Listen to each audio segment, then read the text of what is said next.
Hello دوستو، السلام علیکم۔ جگنو نیوز نیٹ ورک میں خوش آمدید۔ دوستو، وزیر اعلیٰ سندھ جسٹس ریٹائرڈ مقبول باقر نے واٹر اینڈ سیوریج بورڈ کو وارننگ دیتے ہوئے کہا ہے کہ میونسپل اداروں کو انتباہ کرتا ہوں میونسپل اداروں کو آگاہ کر دیا جائے کہ آئندہ سویپر کو گٹر کے اندر نہ بھیجیں۔ نگران وزیر اعلیٰ سندھ کا کہنا ہے کہ water and sewerage board block ہونے والے گٹر کے لیے مشینیں لائیں۔ انہوں نے کہا کہ زہریلی گیس سے بڑے گٹر میں انسان کو بھیجنا غیر اخلاقی اور انسان دشمن رویہ ہے۔ ان کا کہنا تھا کہ ہر انسان احترام اور عزت کے لائق ہے، اس کی قدر کرنی چاہیے۔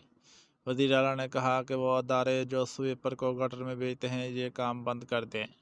انہوں نے کہا کہ ٹیکنالوجی کا زمانہ ہے، مشینری استعمال کرنے اور زندگی سے کھیلنا بند کر دیں۔ دوستو، اس کے ساتھ ہی ویڈیو کا اینڈ ہوا۔ ویڈیو اچھی لگی ہو تو لائک اور چینل کو سبسکرائب لازمی کریں تاکہ مزید آنے والی ویڈیو آپ کو بر وقت موصول ہوتی رہے۔ شکریہ، اللہ حافظ۔